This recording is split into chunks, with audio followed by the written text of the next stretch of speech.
कहते हैं जहांगीर जद्दू साहब, ये तवील दौरानिया की जो निगरान हुकूमतें हैं उसके समरात हम देख रहे हैं। आज भी इसका एक मुजाहरा हमारे सामने आया। मेरा सवाल आपसे ये है कि अब जब डिस्कशन हो रही है कि वफाक में भी जो है वो इलेक्शन होंगे या नहीं होंगे, कौमी असम्बली के भी होंगे, और वहाँ पर अगर कोई निगरान सेटअप आता है तो वो भी तवालत इख्तियार कर सकता है, तो आईनी और कानूनी तौर पर इसका कोई रास्ता मौजूद है? बिस्मिल्लाहिर्रहमानिर्रहीम। देखिए, स्ट्रिक्टली स्पीकिंग आइन के अंदर कोई रास्ता मौजूद नहीं है कि निगरान हुकूमतें जो है ना, अब जितनी इंटरम गवर्नमेंट होती है ये इलेक्शन के लिए आती हैं। इलेक्शन 60 डेज़ को लगा होगा तो 60 डेज़ के लिए, अगर 90 डेज़ के लिए होगा तो 90 डेज़ के लिए। जो पंजाब और केपी का मसला था, इसमें थोड़ी सी टेक्निकलिटीज़ इस तरह आ गई कि पैसे नहीं थे, बजट नहीं था, या जो भी वट एवर है।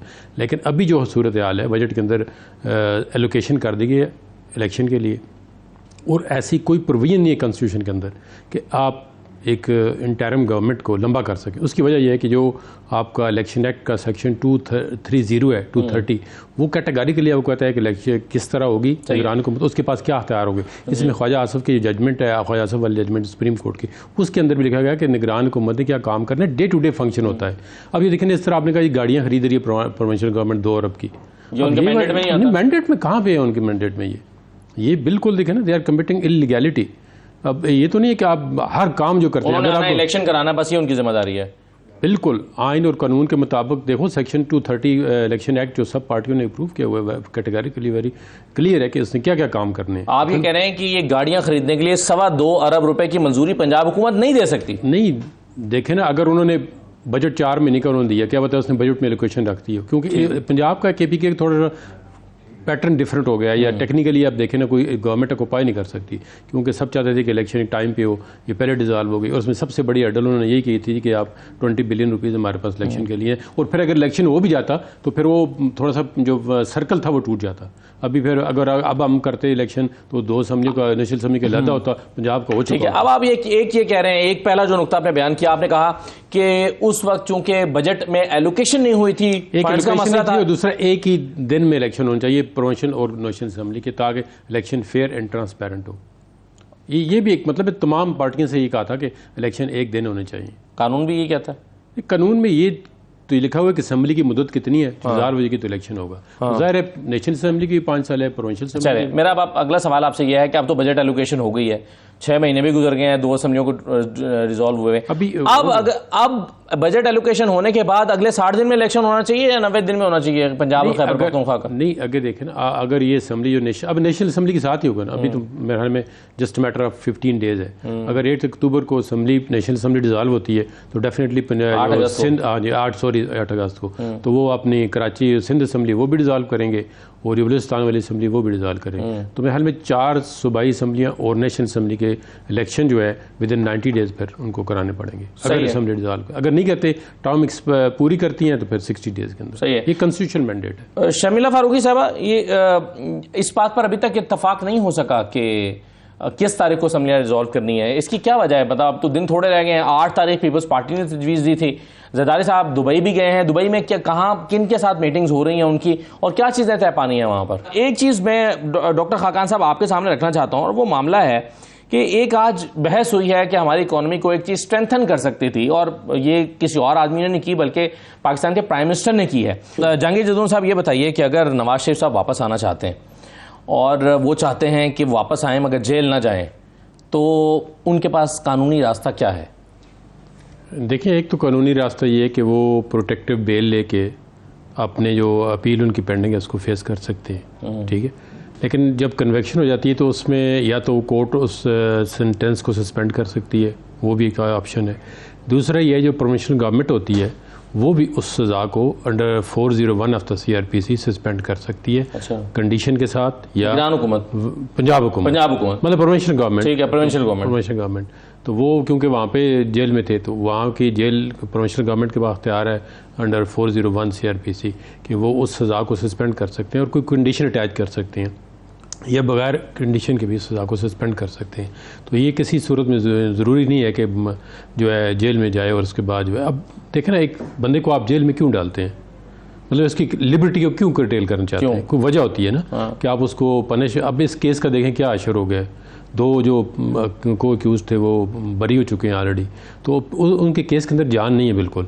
वैसे ज़िद के हिसाब से उन्हें कोई अगर कहें जी जेल में डाल दो, या वो किधर खुदा ना खास्ता जो है कोई ऐसा ऑप्शन नहीं है कि वो पेश नहीं होंगे, जब वो खुद आगे केस फेस करेंगे तो वो मेरे ख्याल में बेल भी ले सकते हैं, प्रोविंशियल गवर्नमेंट उनकी सज़ा को सस्पेंड भी कर सकती है, और कोर्ट के पास अगर बेल लेके पेश होते हैं। प्रोविंशियल गवर्नमेंट को क्या कोर्ट ऑर्डर की पे स्टे अपनी पावर होती है 401 के। अच्छा। जी देखिए ना, उसमें बाज़ का जो है कन्वेक्ट होते हैं जो साल बीमार हो गए, तो प्रोविंशियल गवर्नमेंट के पास पावर है कि पहले भी एक स्टेज पे ये सोच आई थी उनको कि हमें 401 का सहारा लेना चाहिए बाहर जाने से पहले कि जी प्रोविंशियल गवर्नमेंट, लेकिन उसको गवर्नमेंट PTI की थी तो वो बीच में आगे पीछे होती रही, तो मुश्किल था उस वक्त कि वो सस्पेंड कर दे। सही है, वो तो चाहते थे कि जेल में ही रहे।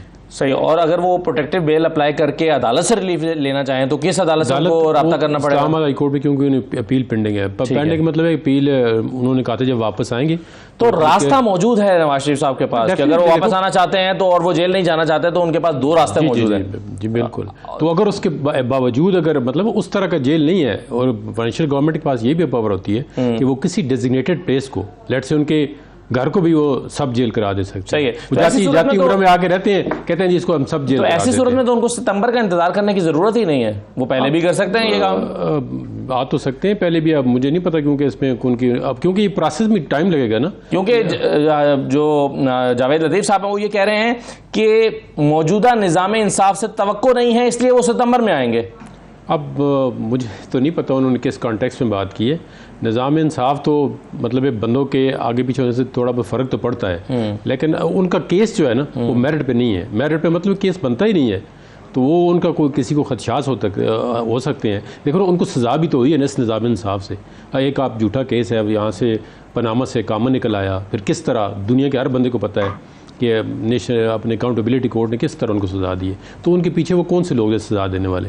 उन्होंने निज़ाम अदल को यूज़ किया है ना, तो इसका मतलब एक एप्रीहेंशन तो बंदे को रहती है किसी न किसी वक्त कि जी मेरे साथ कुछ हो सकता है जो नहीं होना चाहिए, या मुझे इंसाफ मिलना चाहिए लेकिन बाज़ औक़ात नहीं मिलता, उनको इंसाफ तो नहीं मिला। सही है, बिल्कुल ठीक है। अहम सियासी मीटिंग्स के लिए आसिफ जरदारी साहब दुबई चले गए हैं। शमीला साहबा, किन से मुलाकातें तय हैं और किन उमूर पर अब गुफ्तगू होना बाकी है? क्या ये तय होना है कि निगरान यानी हुकूमत कब जाए, निगरान वज़ीर आज़म कौन बने और इलेक्शन कब हों, या कुछ और चीज़ें भी हैं जो जिस पर बातचीत हो रही है और किससे हो रही है?